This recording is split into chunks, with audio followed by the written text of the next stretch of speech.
Good morning all of you. कैसे हैं बेटा आप सब? आशा करती हूँ कि घर पर सुरक्षित होंगे और स्वस्थ होंगे। बेटा हमारी कविता बेटा शुरू करने जा रहे हैं हम। मनुष्यता कविता के हमारे बेटा पहले 3 पहरे हो चुके हैं। ये अब चौथा पहरा है बेटा। इसमें जैसे मैंने आपको कल बताया था कि मैथिली शरण गुप्त जी ने क्या कहा है कि जो मनुष्य देह है बेटा वो सबसे ज्यादा पवित्र है। और बेटा इस मनुष्य के पास इतनी शक्ति होती है कि वो अच्छे बुरे को पहचान सके। और मनुष्य के अंदर यदि मानवता का गुण है तो वो सर्वश्रेष्ठ है। और मानवता के गुणों में बेटा अगला पहरा मैं करुणा पर लेना चाह रही हूँ। और बेटा वो करुणा के बारे में मैं आपको आज बताऊंगी। देखिए बेटा, सहानुभूति चाहिए महाविभूति है वही। सहानुभूति चाहिए विभूति है यही। वशीकृता सदैव ही बनी हुई स्वयं मही। विरुद्धवाद बुद्ध का दया प्रभाव में बहा। विनीत लोक वर्ग क्या न सामने झुका रहा। वही उदार है। परोपकार जो करे वही मनुष्य जो मनुष्य के लिए मरे। हाँ जी, अब देखिए बेटा, इस पहरे के जरिए मैथिली शरण गुप्त जी कहते हैं कि सहानुभूति अर्थात करुणा दया भी मनुष्य का एक आवश्यक गुण है। इसके बिना मनुष्य अधूरा है। यह जो गुण है वो मनुष्य की महान पूंजी है। अब देखिए, महाविभूति चाहिए, सहानुभूति चाहिए यानी कि करुणा का भाव चाहिए। महाविभूति है यही, ये मनुष्य के लिए बहुत बड़ा एक गुण है। वशीकृता अपने मन को वश में कर लेना यानी कि सदैव ही बनी हुई स्वयं मही। स्वयं का मतलब अपने आप, मही का मतलब धरती। जो जिसके मन में दया का भाव है, करुणा का भाव है, वो सारी धरती को, सारी पृथ्वी को अपने अंदर समा लेता है। कहने का भाव है कि उसके अंदर समा जाती है। अब बेटा इसमें क्या बताया गया है कि यह गुण मनुष्य की महान पूंजी है। करुणा एक ऐसा गुण है जिसके द्वारा सारा संसार स्वयं ही वशीभूत हो जाता है यानी कि उसके अंदर काबू में हो जाता है। इतिहास साक्षी है। किस बात का साक्षी है? विरुद्ध भाव बुद्ध का दया प्रभाव में बहा।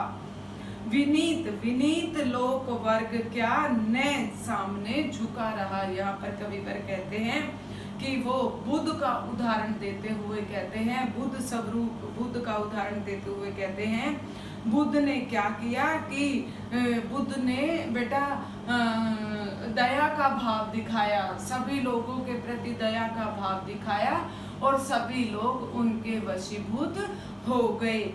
हाँ जी, बुद्ध का अन्य धर्मों ने जो विरोध किया था पर उसकी करुणा की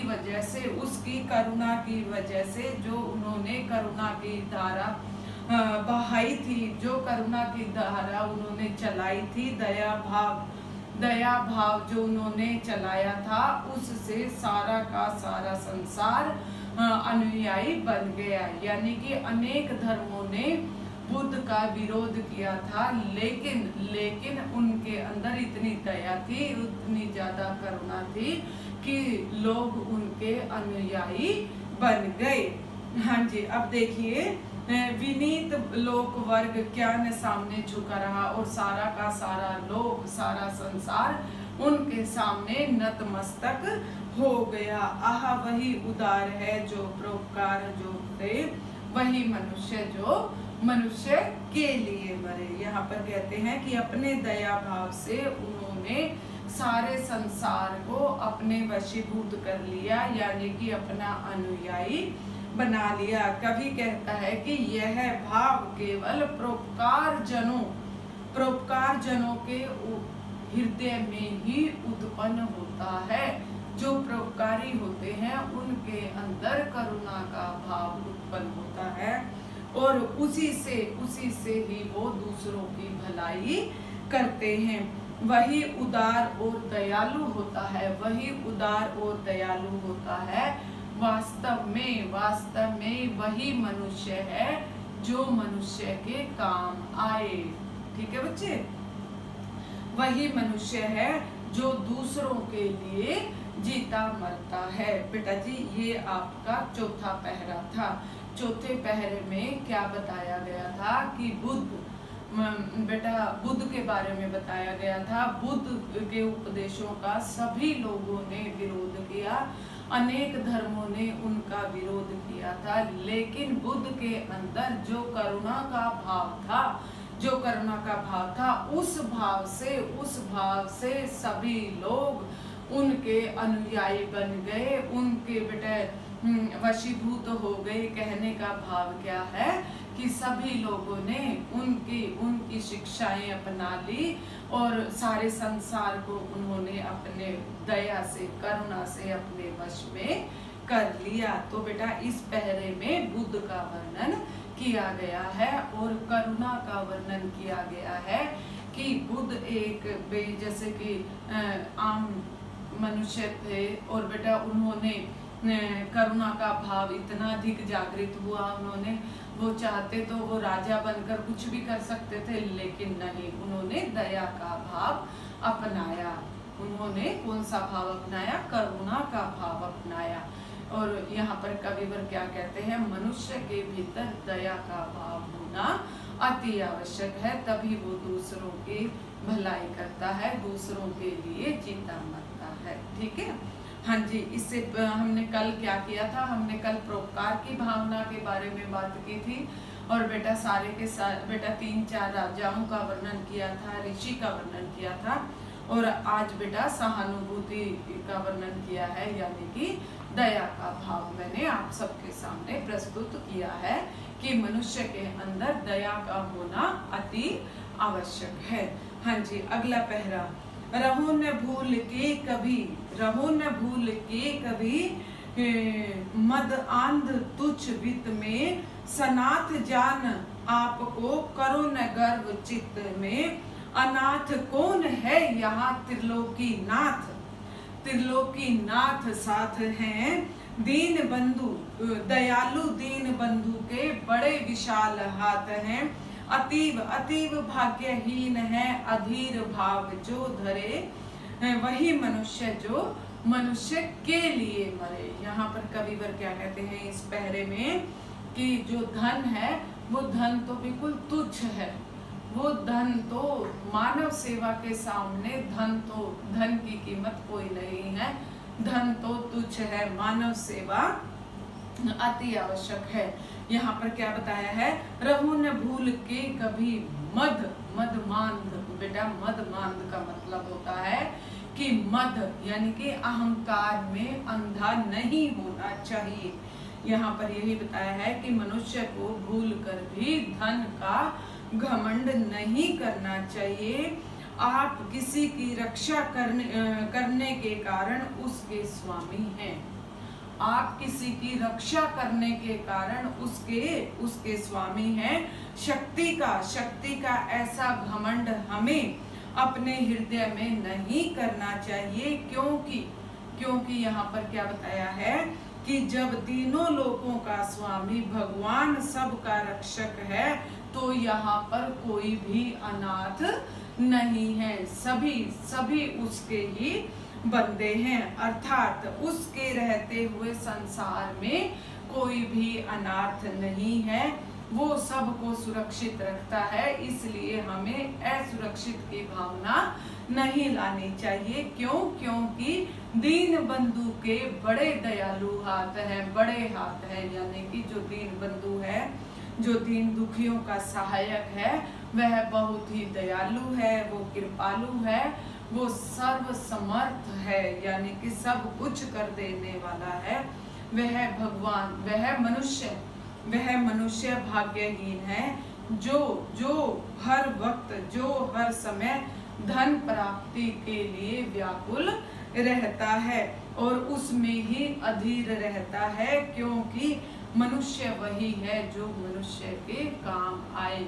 मनुष्य में यहाँ पर इस पहरे में घमंड न करने की बात बताई है कि घमंड, हमें किस चीज का घमंड नहीं करना चाहिए, हमें धन का घमंड नहीं करना चाहिए। जब हम धन का घमंड करते हैं तो हमारा नाश होना ही होना है। घमंड से कोई भी उसके नजदीक नहीं आता। यहाँ पर कविवर मैथिली शरण गुप्त जी यही बता रहे हैं, मनुष्य को कभी भी घमंड नहीं करना चाहिए, धन का घमंड नहीं करना चाहिए। यहाँ पर कोई भी अनाथ नहीं है। जो कोई ये सोचता है मैं ही सब कुछ हूँ, वो वहाँ पर नहीं रहता। कहने का भाव है कि अमर तप उसी को प्राप्त होता है जिसके अंदर घमंड नहीं है। और बेटा अपने धन से औरों को भी लाभ पहुंचाना चाहिए। हाँ जी, यहाँ पर यही बताया है कि मनुष्य वही है सच्चे अर्थों में जो अहंकारी नहीं है, जो दूसरों के लिए जीता मरता है, वही सच्चा पुरुष है। ठीक है बच्चे? हाँ जी, अब देखिए छठा पहरा मैं आपको करवाती हूँ।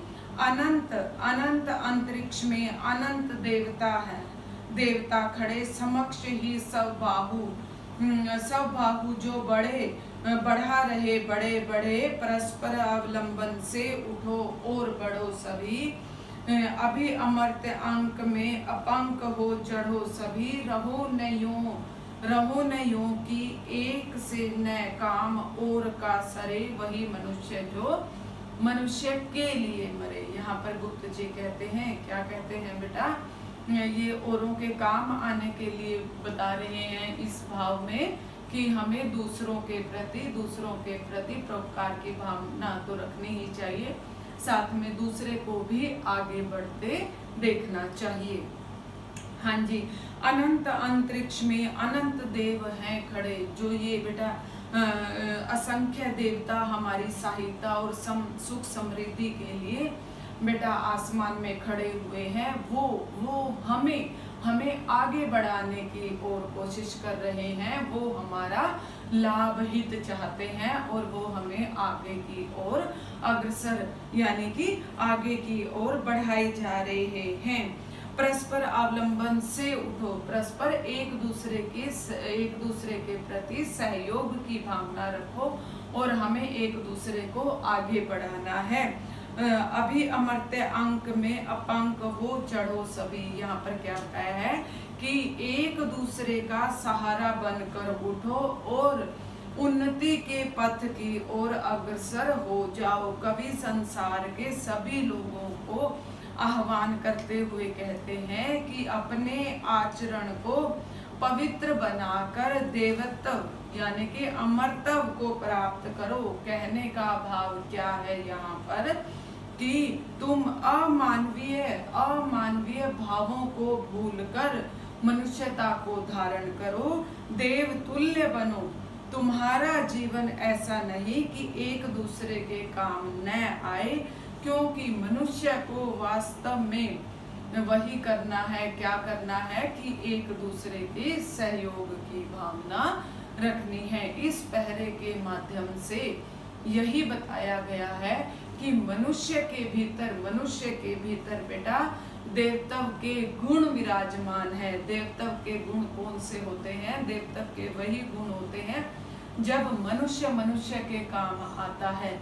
अब बेटा मैं कह दूं कि भी सभी देवता, मैं यही कहना चाहूंगी कि बेटा सभी देवता हैं, वो हम मनुष्यों के लिए आशीर्वाद देते हैं, हमें फलीभूत करते हैं। और मनुष्य का, जब देवता हमें आशीर्वाद दे रहे हैं तो मनुष्य का क्या फर्ज बनता है कि वो अपने चरित्र को मजबूत बनाकर एक दूसरे के साथ बेटा परस्पर सहयोग की भावना रखें। यदि हम एक दूसरे के साथ सहयोग की भावना रखेंगे तभी हमारा देश उन्नति करेगा। और बेटा जब हम उन्नति करेंगे तो सभी एक साथ चल पाएंगे। ठीक है बच्चे, यहाँ पर देवतव यानी कि हमें अपना चरित्र को बचाए रखना है, इस बात पर जोर दिया है। और साथ में ये भी कहा गया है कि हमें परस्पर एक दूसरे के साथ सहयोग की भावना रखनी चाहिए। बेटा जी आज मैंने आपको ये 2 पहरे करवाए हैं, दोनों के दोनों पहरे बेटा बिल्कुल क्लियर समझा दिए हैं। यदि किसी को कोई डाउट है तो बेटा आप ना पूछ सकता है। उससे पहले बेटा मैं एक बात और आपको कहना चाहूँगी कि यदि आप बेटा जो मैं पोयम करवाती जा रही हूँ, अगर इनको साथ में आप करते जाओगे और बेटा लिखते जाओगे तो बेटा आपके लिए बेटा पढ़ाई और भी अधिक सरल हो जाएगी। मैंने आपको एक एक शब्द के अर्थ तक बतलाए हैं और बेटा आशा करती हूँ कि आप सब सीख रहे होंगे और बेटा अपना काम समय पर आप पूरा रखें। चाहूँ तो मैं इस कविता को 2 दिन में भी खत्म कर सकती हूँ, लेकिन बेटा ये जो कविता है ये बहुत ही लेंथी कविता है, विस्तृत कविता है और हर एक बेटा पहरे के साथ बेटा कोई ना कोई कहानी जुड़ी हुई है, इसलिए बेटा उस कहानी में समय लगता है। और अगर आपको वो कहानी बढ़िया से समझ आ जाती है तो ये बेटा और भी अच्छी बात है, आपके लिए बहुत ही सरल हो जाएगी। ठीक है बच्चों? हाँ जी ठीक है, खुश रहो, हंसते रहो, मुस्कुराते